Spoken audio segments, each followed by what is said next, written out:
નમસ્કાર મિત્રો, સ્વાગત છે અમારી યુટ્યુબ ચેનલ કોલેજ હેપીમાં. મિત્રો, આજે આપણે બિન સચિવ ક્લાર્કનું મોડલ પેપર નંબર 12 જોઈશું.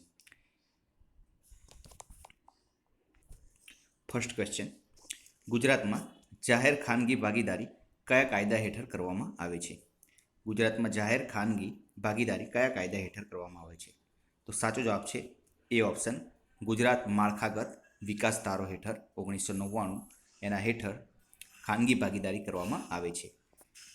બીજો ક્વેશ્ચન: જાહેર ખાનગી ભાગીદારી માટે ભારતમાં સૌ પ્રથમ કાયદો કયા રાજ્યમાં ઘડાયો? તો જાહેર ખાનગી ભાગીદારી માટે ભારતમાં સૌ પ્રથમ કાયદો કયા રાજ્યમાં ઘડાયો? તો સાચો જવાબ છે સી ઓપ્શન, ગુજરાત રાજ્યમાં ઘડાયો હતો. ત્રીજો ક્વેશ્ચન: નવી દિલ્હી ખાતે આઈએએસ ટ્રેનિંગ સ્કૂલની સ્થાપના ક્યારે કરવામાં આવી? નવી દિલ્હી ખાતે આઈએએસ ટ્રેનિંગ સ્કૂલની સ્થાપના ક્યારે કરવામાં આવી? તો સાચો જવાબ છે સી ઓપ્શન, 1947માં. ચોથો ક્વેશ્ચન: અખિલ ભારતીય સેવાના પિતા તરીકે કોને ઓળખવામાં આવે છે? તો અખિલ ભારતીય સેવાના પિતા તરીકે સરદાર પટેલને ઓળખવામાં આવે છે. મસૂરી ખાતેથી નેશનલ એકેડમી એડમિનિસ્ટ્રેશનની મસૂરી ખાતે. તો સાચો જવાબ છે સી ઓપ્શન, 1959માં કરવામાં આવી. છઠ્ઠો ક્વેશ્ચન: ચાણક્ય રાજ્યના કેટલા અંગો ગણાવ્યા છે?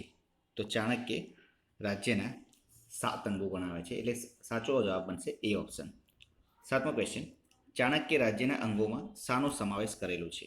તો ચાણક્ય રાજ્યના અંગોમાં ઉપરોક્ત તમામ, એટલે કે ડી ઓપ્શન સાચો જવાબ છે. ઉપરોક્ત તમામ એટલે સ્વામી, અમાત્ય, જનપદ, દુર્ગ, કોષ, દંડ અને મિત્ર, આ બધાનો સમાવેશ ચાણક્ય રાજ્યના અંગોમાં કરેલો છે. આઠમો ક્વેશ્ચન: સરકારે શાને માટે પંચની રચના કરે છે? સરકાર શાને માટે પંચની રચના કરે છે? તો સાચો જવાબ છે ડી ઓપ્શન, ઉપરોક્ત તમામ, એટલે કે ભ્રષ્ટાચારની તપાસ માટે, કોઈ ક્ષેત્રનું નિયમન કરવા માટે, કોઈ ઘટનાની તપાસ માટે, આ બધા માટે પંચની રચના કરે છે સરકાર. સરકાર દ્વારા નિર્માતા પંચનું કાર્ય કેવું હોય છે? તો સરકાર દ્વારા નિર્માતા પંચનું કાર્ય કેવું હોય છે? આમાં પણ સાચો જવાબ છે ઉપરોક્ત તમામ પ્રકારનું હોઈ શકે, એટલે કે વહીવટી, અર્ધ અદાલતી અને અદાલતી, આ બધી પ્રકારનું કાર્ય હોઈ શકે છે. 10મો ક્વેશ્ચન: તપાસ પંચ ધારો ક્યારે ઘડાયો? તો તપાસ પંચ ધારો સાચો જવાબ છે સી ઓપ્શન, 1952માં ઘડાયો હતો. 11મો ક્વેશ્ચન: ભારતમાં નાણાં ક્ષેત્રે નિયમનકારી સંસ્થા કઈ છે? ભારતમાં નાણાં ક્ષેત્રે નિયમનકારી સંસ્થા કઈ છે?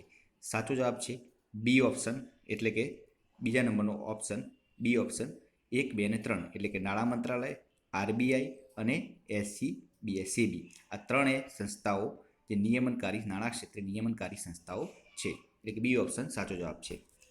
નેક્સ્ટ ક્વેશ્ચન 12: ગુજરાતના કયા સુલતાનના આધ્યાત્મિક સલાહકાર તરીકે સરખેજના શેખ અહેમદ ખટ હતા? તો સાચો જવાબ છે સી ઓપ્શન, અહેમદ શાહ પહેલો. 13મો ક્વેશ્ચન: ખિલજી સુલતાનના લશ્કરે ઈસવીસન 1297માં ગુજરાત પર આક્રમણ કર્યું ત્યારે અણહિલવાડનો શાસક કોણ હતો? અણહિલવાડનો શાસક કોણ હતો? તો સાચો જવાબ છે સી ઓપ્શન, કર્ણદેવ વાઘેલા હતો. 14મો ક્વેશ્ચન: હિન્દી રાષ્ટ્રીય મહાસભાની સ્થાપના કોણે કરી હતી? તો હિન્દી રાષ્ટ્રીય મહાસભાની સ્થાપના એઓ હ્યુમ નામના વ્યક્તિએ કરી હતી. 15મો ક્વેશ્ચન: કરેંગે યા મરેંગે સૂત્ર ગાંધીજીએ કઈ લડતમાં આપ્યું હતું? કરેંગે યા મરેંગે સૂત્ર ગાંધીજીએ હિન્દ છોડો લડતમાં આપ્યું હતું. 16મો ક્વેશ્ચન: સર સયાજીરાવ ગાયકવાડ ત્રીજા એવા પ્રથમ ભારતીય શાસનકર્તા હતા કે જેઓએ, આ 4 ઓપ્શન છે, 4 ઓપ્શનમાંથી કયો જવાબ સાચો બને? તો સર સયાજીરાવ ગાયકવાડ ત્રીજા એવા પ્રથમ ભારતીય શાસનકર્તા હતા કે જેઓએ, સી ઓપ્શન સાચો જવાબ છે, કે જેઓએ રાજ્યમાં મફત અને ફરજિયાત પ્રાથમિક શિક્ષણની શરૂઆત કરી. સી ઓપ્શન સાચો જવાબ છે. 17મો ક્વેશ્ચન: જે સંસ્થાની રચના અંગેની જોગવાઈ ભારતીય બંધારણના કોઈ અનુચ્છેદ કે આર્ટિકલમાં કરવામાં આવી હોય તેવી સંસ્થાને શું કહેવામાં આવે છે? તો જે સંસ્થાની રચના અંગેની જોગવાઈ ભારતીય બંધારણના કોઈ અનુચ્છેદ કે આર્ટિકલમાં કરવામાં આવી હોય તો તેવી સંસ્થાને શું કહે છે? તો તેવી સંસ્થાને બંધારણીય સંસ્થા કહેવામાં આવે છે, એટલે કે એ ઓપ્શન સાચો જવાબ છે. 18મો ક્વેશ્ચન: નીચેનામાંથી કયું અયોગ્ય છે? 4 ઓપ્શન છે, આમાંથી કયું અયોગ્ય છે? તો સાચો જવાબ થાય મિત્રો ડી ઓપ્શન, સંઘ લોક સેવા આયોગ અનુચ્છેદ 215 જે અયોગ્ય છે. 19મો ક્વેશ્ચન, રાષ્ટ્રીય માનવ અધિકાર આયોગ કયા મંત્રાલય અંતર્ગત આવશે? તો રાષ્ટ્રીય માનવ અધિકાર આયોગ કયા મંત્રાલય અંતર્ગત આવશે? સાચો જવાબ છે ગૃહ મંત્રાલય અંતર્ગત આવશે, એટલે કે એ ઓપ્શન સાચો જવાબ છે.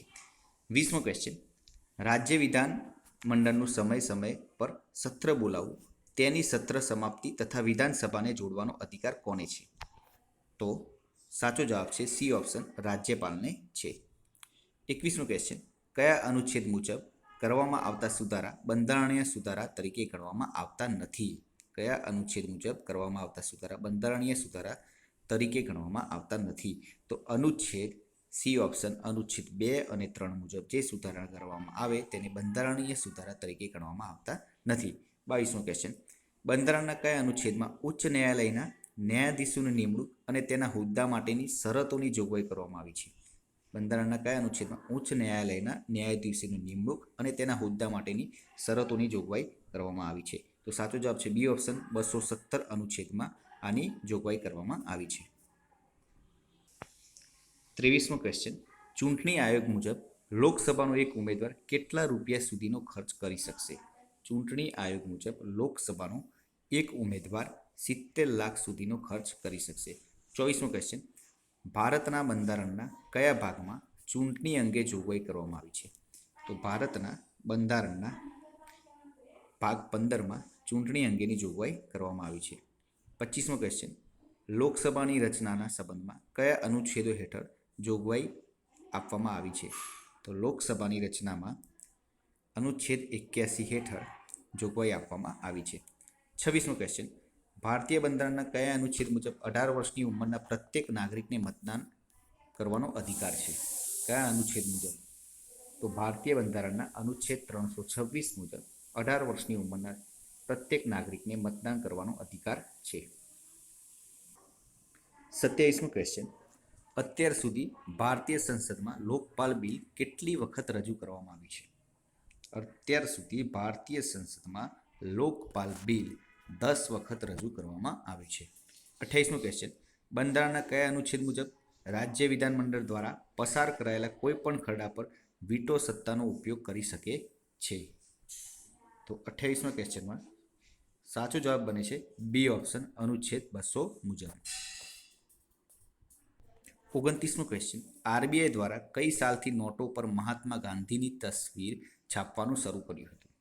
તો આરબીઆઈ દ્વારા 1987થી મહાત્મા ગાંધીની તસવીર પર નોટો ગાંધીજીની તસવીર છાપવાનું શરૂ કર્યું હતું, એટલે કે બી ઓપ્શન સાચો જવાબ. 30મો ક્વેશ્ચન, ભારતીય બંધારણના કયા અનુચ્છેદ મુજબ ભારતના તમામ નાગરિકોને સ્વસ્થ વાતાવરણનો અધિકાર આપવામાં આવ્યો છે? કયા અનુચ્છેદ મુજબ? તો સાચો જવાબ છે ડી, અનુચ્છેદ 21 મુજબ. લોકસભાનો મુદ્રાલેખ જણાવો. લોકસભાનો મુદ્રાલેખ શું છે? તો લોકસભાનો મુદ્રાલેખ સાચો જવાબ છે એ ઓપ્શન, ધર્મચક્ર પ્રવર્તનાથ જે લોકસભાનો મુદ્રાલેખ છે. 32મો ક્વેશ્ચન, વડાપ્રધાન મંત્રીમંડળની સંખ્યા 15%થી વધુ ન હોવી જોઈએ અને 12 સંખ્યાથી ઓછી ન હોવી જોઈએ તેવું ભારતીય બંધારણના કયા બંધારણીય સુધારા દ્વારા દાખલ કરવામાં આવ્યું? કયા બંધારણીય સુધારા દાખલ કરવામાં આવી? સાચો જવાબ છે સી ઓપ્શન, 91મો સુધારો જે 2003માં કરવામાં આવ્યો હતો. કારોબારીના વાસ્તવિક વડા કોણ હોય છે? તો કારોબારીના વાસ્તવિક વડા વડાપ્રધાન હોય છે.